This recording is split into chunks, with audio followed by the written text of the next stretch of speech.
My name is Bethany Dalby. I am a product manager within the Intel Software and Services Group, and specifically in the Developer Products Division. If you were here a few sessions ago, you would have learned that Intel Software and Services Group actually has 14,000 people in it. It's a large group, and if it was an independent company, it would be one of the top 5 largest companies. So we really care about software, and in particular, we care about developers. So as you can see here, we have different areas where we have tools. We have tools in the technical computing, high-performance computing, and enterprise area. This is the area I will be focusing in mostly in this presentation. But we also have other tools that I would like to talk about just briefly. The technical computer and enterprise tools are the compilers, the libraries, the analysis tools. I heard someone say earlier, the hardcore tools that developers need in order to develop their application. Just to quickly touch on a few of the others. You heard, hopefully if you were in the last few sessions, you would have heard all about our multimedia tools that we have. If you missed it, I think there's going to be a recording. You can watch it on YouTube. So really neat stuff we have there. I think there's in the booth, there's other stuff around there. So you could always go to the website also and download all these tools for free.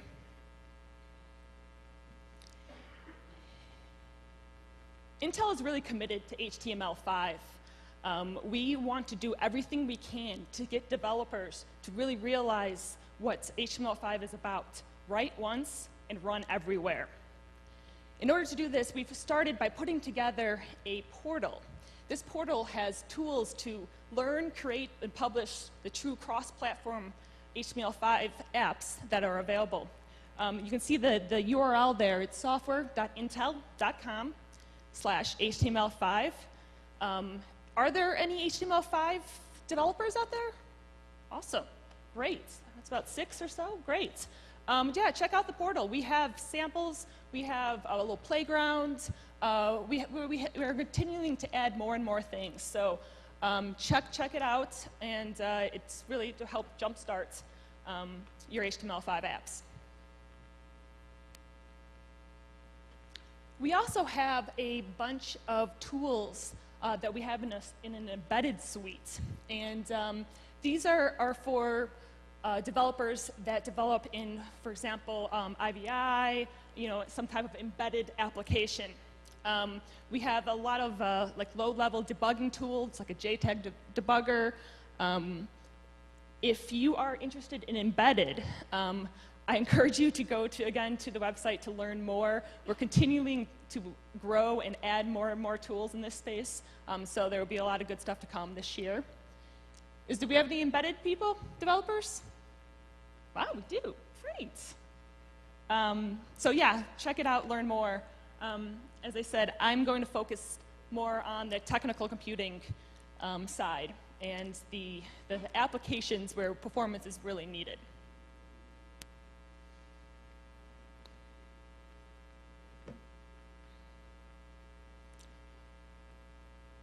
Google Schmidt said that from the beginning of time until 2003, 5 exabytes of digital information was created. We are currently, every day, creating approximately 7 exabytes of data. This is growing rapidly. The good thing about this is it creates a lot of opportunity for developers. Developers can be very, very creative in their applications and be able to utilize all this data. It also is making so that we are doing a lot more cloud compute. The growth rate of cloud compute is growing rapidly. So while this creates a lot of opportunity, it also creates challenges for developers. Hardware configurations are changing. We're having more and more cores, wider vectors, and developers need a way to utilize this hardware. This, luckily, there's tools and methodologies that we provide as Intel in order for you to take advantage of the hardware. And this is in our suite called Intel Parallel Studio XE.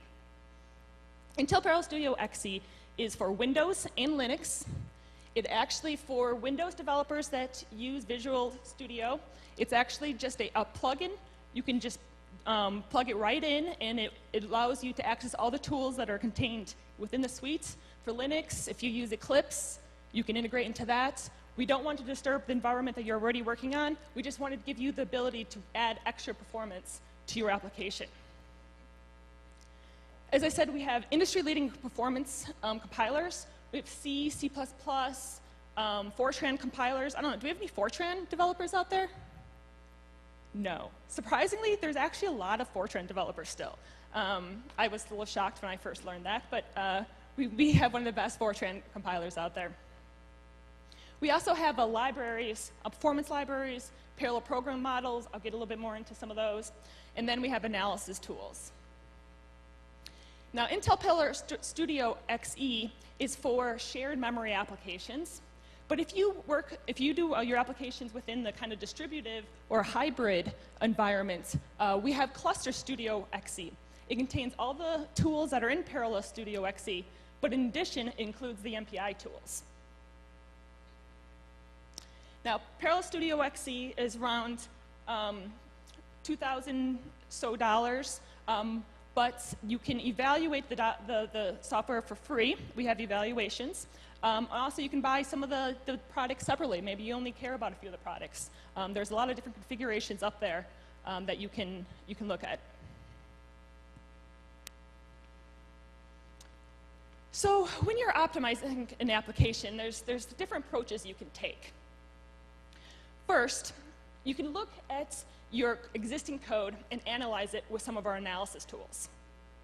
Intel Advisor XE is a threading assistant. It allows you, what it does, it looks at your code, identifies areas where you could add parallelism. vTune Amplifier XE is a performance profiler. It will look into your code and see where are you spending too much time in certain areas.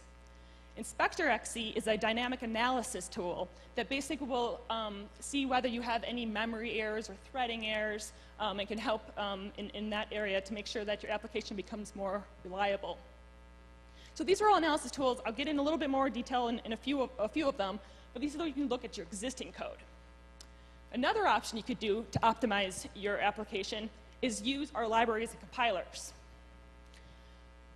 We have within the suite a performance library called Math Kernel Library. It is a highly optimized library for math functions. You simply can just drop in our math functions, and it's already will be optimized for whatever hardware it's running on. We also have integrated performance primitives, or IPP. We've talked about this a little bit in the past, but it's for media and data programs. And then we have our compilers. And I'll be saying this many times, but just recompile with our compiler. And you will see the difference if you have the right type of applications that can utilize our compilers. Now, if those approaches didn't give you what you wanted, you can always add parallel programming models. We have quite a few different models within our suite. We support a lot of standards also. Those are a great way to make sure that your application is utilizing all the different cores in your hardware.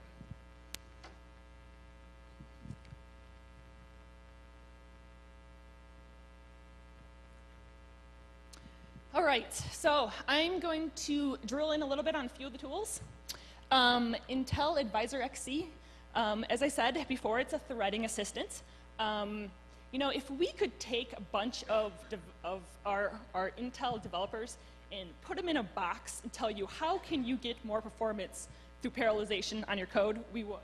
But this is the closest what we have. It is like a wizard that would step through, show you where you could put parallelization into your code. It would also give you a potential speed up. And customers have come back and told us that the speed up that it says that they're going to get actually is true.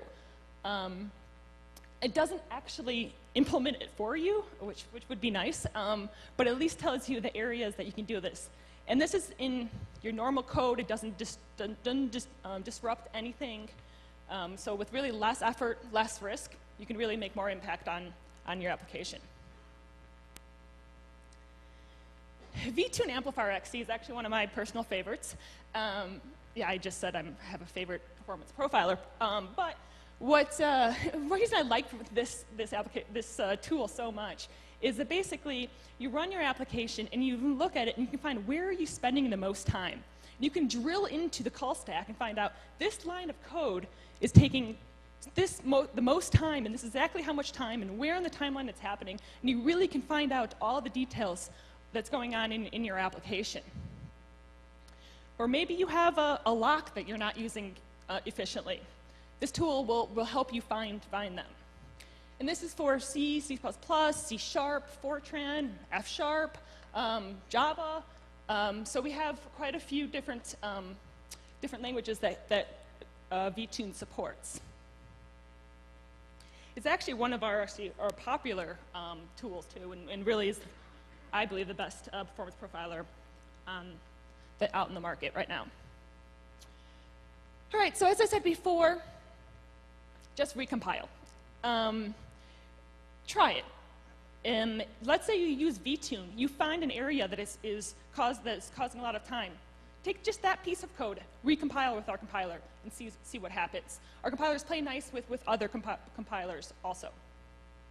Now in this benchmark, what we've done is we've taken spec-int and spec-fp benchmarks and compared it with some of the other leading compilers in the industry. As you can see, our compiler was faster. Now this is for C, C++. I could show you the same one for Fortran, but we don't have any Fortran developers out there right now. So, you know, it really is the best performance. It also takes advantage of all the latest instruction sets. It talks about AVX2, but FMA3. You know, it makes sure every release, we really update our compilers quite often and make sure that it supports all the latest instruction sets.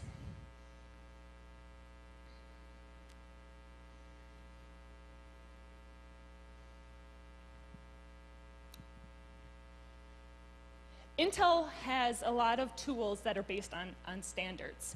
We believe that's important. And a lot of our parallel programming models allows you to take advantage of all the cores in Xeon processors or compatible processors, not just in Intel. And also to Xeon Phi coprocessor that we recently introduced. Our parallel models will work on those also. Now, I'm highlighting here two parallel models in particular. Intel Silk Plus, which is for tasking and vectorization, and Intel Threading Building Blocks, which is actually one of the widely used C++ template libraries for thread management. And the reason why I'm highlighting here is because these threading models, these parallel models, are at a task level, they're at an abstract level, which means that you don't have to manage the details of lower level threading when you use something like pthreads or Windows threads. This means less lines of code, and it's easier and quicker to implement. It's also scalable. Once you upgrade to the next latest and greatest, the 4th generation processor, it will automatically know that, and it will help it will scale your application for you. And finally, it's composable. In other words, means it can coexist with other threading models. We have open sourced both of these, Intel Silk Plus through GCC, and Intel Threading Building Blocks is actually, you can go to those two websites, silkplus.org and threadingbuildingblocks.org, to find out a lot more information about it, about the open source version. And then, of course, we support standards. OpenMP, a lot of OpenMP developers, co-write Fortran, MPI. Does anyone do threading? Yes, what do you use? Shout it out. pthreads. .NET. All right. Well, try these out. It might be a little, might help. And you know, as I said, if you want to use, if pthreads are those two to the lower level, that, you know, totally fine as long as you're taking advantage of all the cores. But the great thing about it is if you use these, you won't be leaving your code behind when you go move on. All right, so who benefits from parallelism? As you can see here, anyone who cares about performance. We're in a lot of different industries, use our tools today. Really, I'm from gaming, digital content creation, you know, a lot of customers can benefit from our tools. And as I said, we have a free evaluation. While our product does cost money if you want to buy it, if you find just one threading error using Inspector XE, you have made up your money for development time that you would have spent trying to find that and fix that. So the ROI of this package is you know, less than a month easily. So, but first just try it, you know. Download the free evaluation, take your code, use vTune and use my favorite tool and see how it works. And as I said, that's Windows and Linux. We actually have Mac OS X for our compilers and libraries, if you are an OS X developer. We also have academic discounts. I know we had a student here before. Do we have anyone in academic still here? Yeah, great. Great. So we have a lot of discounts. Students are even lower. So if you go to our website, you can find our student offerings and check that out. So the website, again, is intel.com/software/products. So I have talked about a lot of tools, and to be honest with you, I just scratched the surface of all the different features that we have in our suites. I could go on and on, but I focused on just a few of them in this case. But you can, whether you want to look more into our technical computing, you know, you can find this all through our website here, or again, you know, some of our others, HTML5 developers out there, and embedded. So that's the summary for now. As if you were here before, you know this, but if you just joined us, I do want to remind you that you can, or I wanted to inform you that you can win an Ultrabook for attending this session. All you need to do is go to software.intel.com/CES 2013 and fill out a quick survey. It's a few questions, and you put in your email address, and we will be drawing one of your names. And I think it's this one, right? Yes, right, it's not this one. It's not this exact one, but I'm meaning... yeah, but it's a pretty cool Ultrabook. And of course, follow us. Intel DevTools is where you can get all of the tools I talked about and hear the latest about that. But also, there are the other ones for the visual computing. All right, we have T-shirts. We have cameras for our perceptual computing SDK. Are there any questions? Now, I know compilers are really a sexy tool, you guys. Yeah. I have a quick question. I was noticing on your earlier slide when you were doing the Windows comparison and Intel comparison. Yes. Correct me if I'm wrong, but I don't think the .NET framework has C. It's a C#, Visual Basic, F#. Right? Right. We were doing it with the Microsoft Visual Studio C++ compiler. Okay, so it's just C++. Just C++. Not C#. Okay. Not C#. All right, thank you for clearing that up. Yeah. And I just had one other little question, if I can. Yeah. I don't mean to be Is someone hogging. getting him a T-shirt? I already got one, thanks. Oh, And I already okay. got camera and all that stuff. Good. Signal processing, could you give me a little info on how the tools can improve or manage or measure signal processing. When you say signal processor, you're talking about I serial? saw that. Yeah, I saw that on one of the blocks up there. So you know, all of our tools, you know, can be used for people who are doing serial processing. It doesn't. While yes, we have certain tools that are really for others, but it doesn't mean you can't use them for serial processor. I mean, that's fine. So, like for example, vTune, you can still use our tool to find out more what's going on within your application. I was asking about signal processing. Oh, signal processing. Yeah, signal processing. Oh, sorry. I'm sorry if I wasn't clear. Signal processing. I'm not sure where I had that on my slide, but It was on the slide where you had the different applications. Back. Go ahead. Go forward. Go forward. Go forward. Down there. Down the bottom. It's got a little O-scope thing there. Oh, you're talking about Yeah, stats. I just saw that there, so I was just curious if you had any Okay, I application apologize. examples. I'm totally lost you. So signal processing. So we have customers that actually develop applications within signal processing. So I'm not saying that we actually do anything specific. Our tools don't do something specific, but applications within the signal processing industry have used our tools to help with their performance. Thank you. Yep. So you mentioned, sorry. So you mentioned that you can develop for OS X using this. Is it just a plugin for Xcode, and does it work for iOS at all? Or, well, I guess iOS doesn't really have multiprocessor yet, but will it in the future? Yeah, so our tech tools are for OS X. That's kind of the line it's for.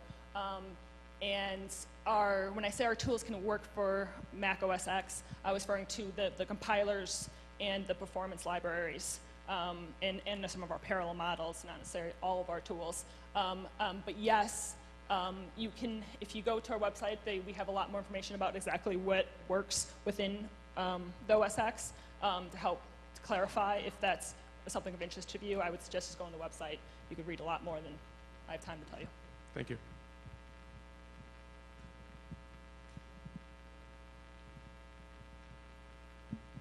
Hello. Do I need a special hardware to run these tools, any of these tools, vTune, for example, and execute something like hyperthreading if there are not multiple cores on my machine? So the answer is you use any x86 architecture, right? So we have optimized our products for Intel, but it's compatible with other processors. That being said, vTune, you brought up in particular, looks at hardware events that go on within the processor, and because of that, there are certain aspects of it you're only going to get with an Intel processor. It works, but there's certain functions and features that are only available if you use the Intel processor. Do you have a second question, or did I get it? Yeah, kind of. Another question, do any of these tools, I can use this kind of camera that you have full programming on top of it and getting benefits from the gestures and speech recognition, or do I need to install the older SDK that we're presenting before? So the perceptual computing SDK is a separate SDK for media applications. So that is all what's related to this camera. The tools that I'm referring to here are related to any type of app development, not just our gaming media. So there's basically no reliance on either on the camera. Does that make sense? Yes. Okay.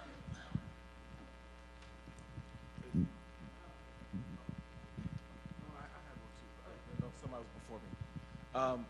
Are there any database tools to find slow running queries, to give you hints or improvements, suggestions on things on the database side? Nothing specific for databases. That's in these tools. Not saying that. Yeah, it's nothing specific for databases. Sorry. Question on the OpenCL SDK. Now, if I have a Windows machine with the latest Core i7 processors that's running, that also has like the latest NVIDIA graphics cards. Now, NVIDIA has the OpenCL support using the CUDA GPU library. Now, how does that, I mean, if I'm developing an app that needs to make use of the Intel's graphics, the Intel's processor, and the NVIDIA's processor, can I write one single piece of code that can work with both libraries? So you're asking specifically about OpenCL, right? OpenCL, yes, not CUDA. Right. Yes. Is Arnon still here? So using Intel's SDK or the OpenCL SDK, if I write can I compile code that will make use of Intel's graphics and also other graphics hardware that's on that machine? Like if it were like an AMD ATI graphics card or NVIDIA GTX GPUs, because they have their own APIs as well, as you might be aware.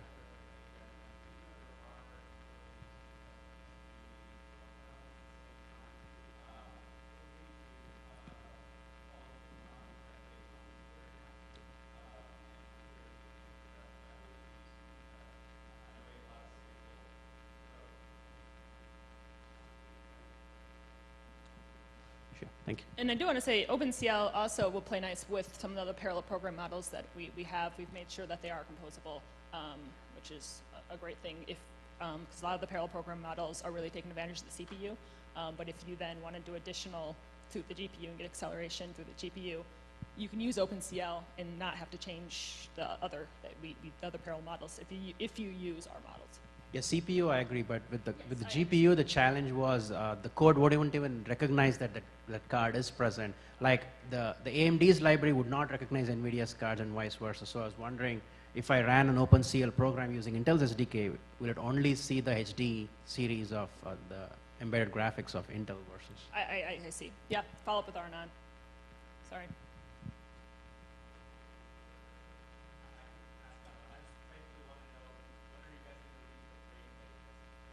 The Merino Ape SDK. You know, I'll take that back to our marketing naming and see if we can come up with something fun. All right, so I'm going to let the next person.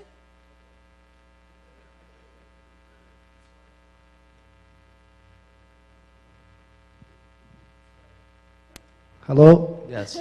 I'm sorry, I just got here. I got here very late, so I lost all the presentation. But my question is this made only for close range, or can you use that to build applications with big interactive walls, or You're talking about the perceptual computing? the camera? The yeah. camera. Barry?